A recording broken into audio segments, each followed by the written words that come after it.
13 million square miles. That's how much land the Mongol Empire controlled at its height, 4 times the size of Rome, larger than the surface of the moon. Now picture the man who held it all together, not Genghis Khan, someone else. He never rode into battle, he never swung a sword, he carried a brush, a ledger, and a stack of paper tax registers. And without him, the whole empire falls apart in a generation. Here's the machine nobody built on purpose that kept an empire the size of Asia from collapsing under its own weight. This isn't really a story about the Mongols. It's a story about administration, the unglamorous, invisible work of counting, taxing, and moving information across distance. Every large empire since has had to solve this problem. Most got it wrong. The Mongols, for about a century, got it terrifyingly right. Let's start with the mechanism. Conquering land is easy, relatively speaking. You show up, you win, you leave a garrison. Ruling it, that's a different problem entirely. How do you govern people who speak a dozen languages, worship a dozen gods, and live thousands of miles from your capital when your only tool is a horse? The answer was a relay network called the YAM.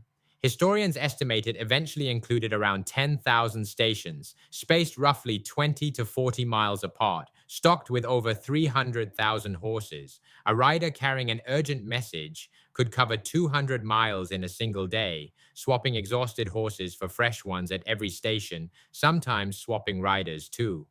Think about what that meant. A decree issued in the Mongol capital of Karakoram could reach an administrator in Persia in weeks, not months.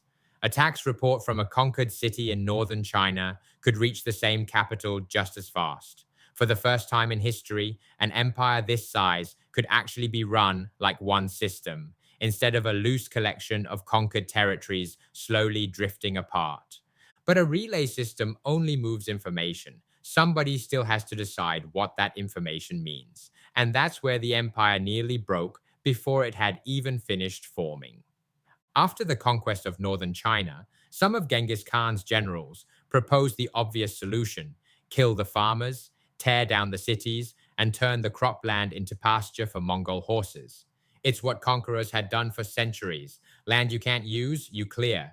One man stopped them. His name was Yelü Chucai, a Khitan scholar who had entered Mongol service, and he made an argument that changed the empire's entire trajectory. He told Ogedei Khan, Genghis' successor, that a taxed population was worth more than an empty pasture. Keep the farmers, keep the cities, count the households, collect a percentage every year forever instead of taking everything once. According to the surviving accounts, that single policy shift generated enormous ongoing revenue for the Mongol treasury within just a few years.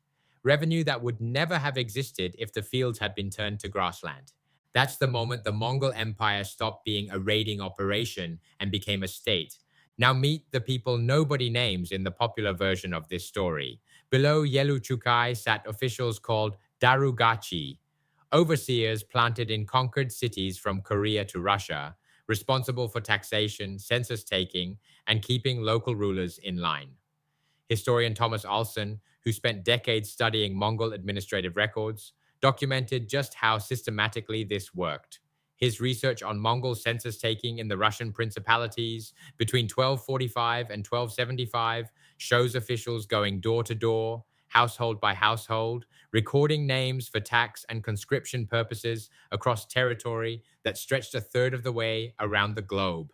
In Central Asia, an administrator named Mahmud Yalavach ran the machinery of taxation and city governance for decades, first under Genghis Khan and later under his successors, moving between provinces to stabilize regions the army had already left behind. These were the real protagonists of the empire, not the men on horses, the men with the registers. But here's the vulnerability. The entire system depended on one thing the Yam riders couldn't deliver: a single, undisputed decision maker at the center. As long as one great Khan sat in Karakoram, the registers meant something, and the tax silver flowed to one treasury. What happens when that stops? After Munka Khan died in 1259, the answer arrived. Two claimants to the throne went to war with each other. The bureaucratic machine didn't disappear. It kept functioning perfectly, city by city, ledger by ledger, but it started serving four separate masters instead of one. The empire split into four khanates, each running its own version of the same administrative system, no longer reporting upward to a single center. The census takers kept counting. The relay riders kept riding. The paperwork never stopped. It just stopped meaning the same thing. That's the recontextualization. The Mongols didn't conquer more land than anyone in history because they had better horses or crueler tactics. Plenty of empires had both. They held that land for as long as they held it because a handful of administrators built a system for counting people and moving information faster than anyone thought possible for the terrain involved.